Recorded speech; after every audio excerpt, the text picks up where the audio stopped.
નમસ્કાર. આજે આપણે એક રસપ્રદ વિષય પર વાત કરવાના છીએ. ગુજરાતના નવસારી શહેર માટે એક અગત્યના સમાચાર છે. હા, વંદે ભારત એક્સપ્રેસને લઈને બરાબર. બિલકુલ. નવસારીમાં હવે વંદે ભારત ટ્રેન ઊભી રહેશે. આપણી પાસે જે માહિતી છે એ પ્રમાણે આની ડિટેલ્સ અને આનાથી શું ફરક પડશે એ સમજીએ. ચોક્કસ. તો શરૂઆત કરીએ એ વાતથી કે નવસારી ગુજરાતનું 20મું સ્ટેશન બનશે જ્યાં વંદે ભારત ટ્રેન રોકાશે. આ એક મોટો આંકડો છે અને આ વાત પાક્કી છે. કેન્દ્રીય મંત્રી અને નવસારીના સાંસદ શ્રી CR પાટીલે એમણે જાતે આની જાહેરાત કરી છે. હા, એમણે પુષ્ટિ આપી છે. પણ શરૂઆતમાં થોડી અસ્પષ્ટતા હતી ખરું ને, કે અમદાવાદ મુંબઈ રૂટ પર 2 વંદે ભારત છે. હા, 2 ટ્રેનો છે. એટલે સવાલ હતો કે કઈ ટ્રેન રોકાશે, બરાબર. કઈ વાળી. પણ હવે એ સ્પષ્ટ થઈ ગયું છે. મંત્રી શ્રી પાટીલે ફેસબુક પર પોસ્ટ મૂકીને જણાવ્યું કે ટ્રેન નંબર 20901, 20902. અચ્છા, 20901, 02 વાળી. હા, જે મુંબઈ સેન્ટ્રલથી ગાંધીનગર કેપિટલ અને પાછી જાય છે એ ટ્રેન નવસારીમાં સ્ટોપ લેશે. સરસ.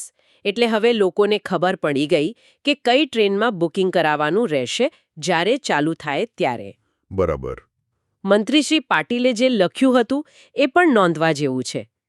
એમણે લગભગ એવું કહ્યું કે નવસારીના રહેવાસીઓ માટે સારા સમાચાર.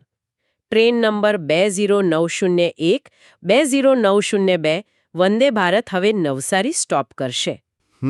અમદાવાદ, મુંબઈ બંને દિશામાં.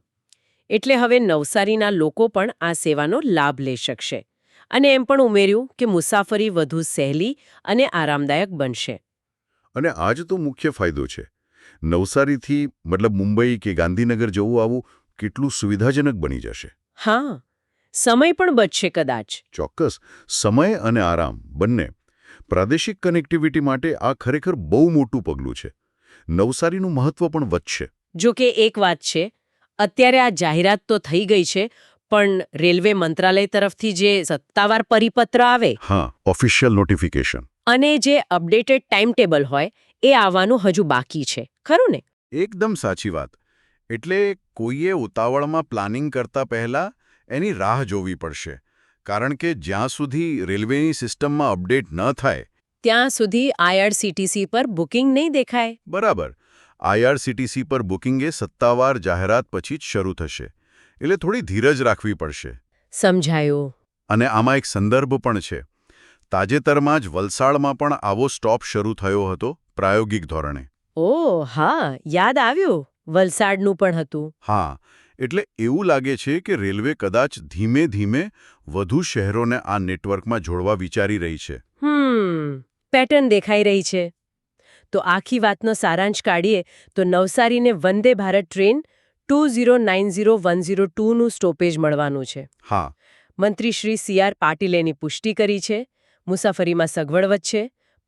પણ ઓફિશિયલ ઓર્ડર અને ટાઈમટેબલની રાહ જોવાની છે. બરાબર. આ બધા પરથી એક વિચાર આવે છે. શ્રોતાઓ પણ કદાચ આના પર મંથન કરી શકે. જેમ જેમ આવી સેમી હાઈ સ્પીડ ટ્રેનોના રૂટ પર આવા વધારાના સ્ટોપેજ ઉમેરાતા જાય છે, તો શું એની જે મૂળભૂત ઓળખ છે, એટલે કે ઝડપ, એના પર અસર નહીં પડે?